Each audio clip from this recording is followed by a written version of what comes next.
Welcome car audio enthusiasts. I thought I'd do a quick video today just on testing a simple amplifier. This one's been repaired by us for another enthusiast. It's had most of the power supply FETs replaced and a couple of the output FETs.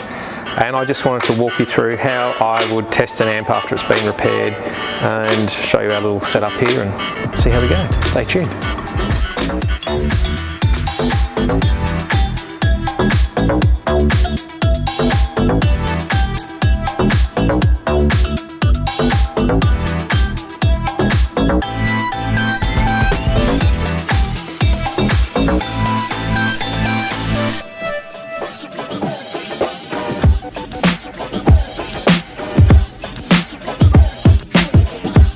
Okay, so we've got this B2 amplifier. It's a mono amplifier, so I had to look up the manual on the internet and get it downloaded. So it does about 3,500, 4,000 watts RMS at 1 ohm.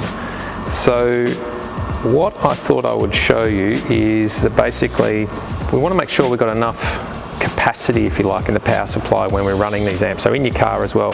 So a couple of little just important reminders for people. If you've got an amplifier that is quite beefy and is doing 2,000, 3,000 watts RMS, you are going to need more than one battery in your car.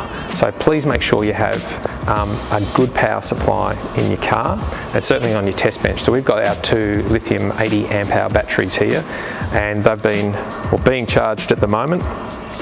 And so that'll be enough to do a quick test on this amplifier. So you want to make sure you've got good capacity. One of the reasons that this amplifier cooked its FETs is basically, I think it was underpowered.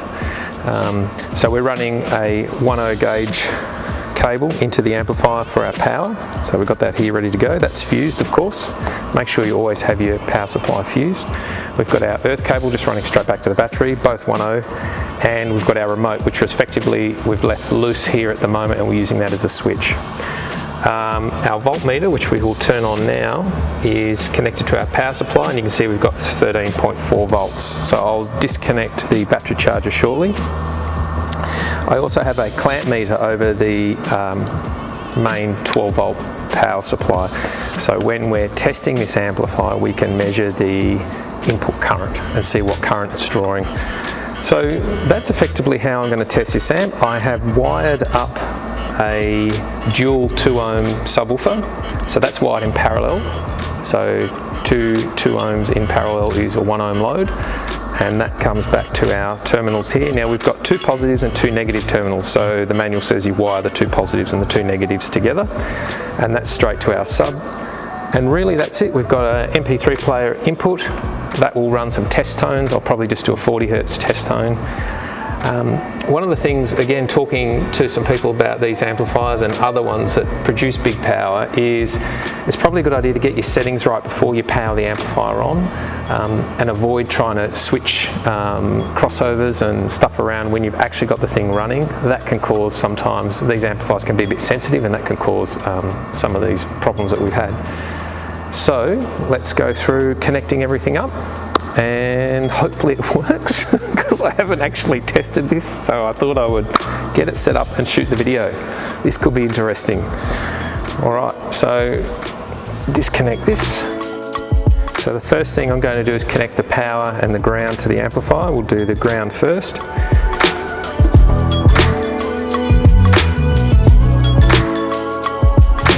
And our remote wire is disconnected at the moment, which is good, and we'll connect our power.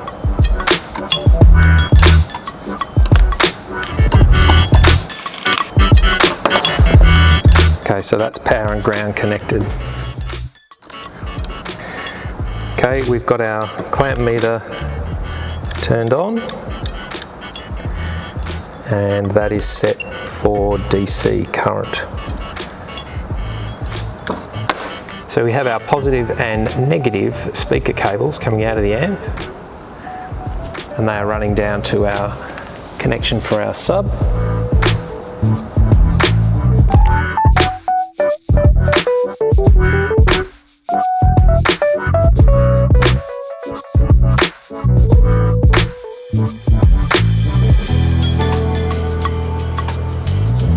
Okay, so let's connect our remote wire. We know our power is on. ground's connected. Let's use this effectively as our switch to turn on the amplifier. There's no signal going to it. Everything's off. Looks good. Let's connect.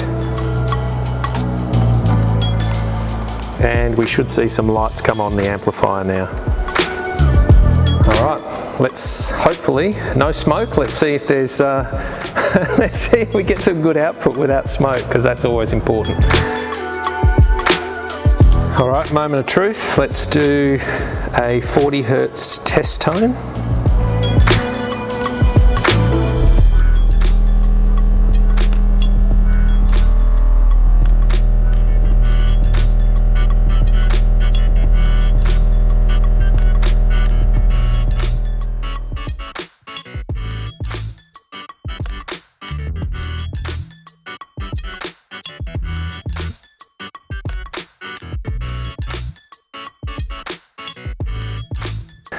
Well, I'm pretty happy with that. The smoke stayed on the inside of the wires, which is always important. And moreover, this car audio enthusiast is going to be wrapped that his amp's fixed, and he didn't have to go out and buy himself a new one. So fantastic. Thanks for watching, everyone.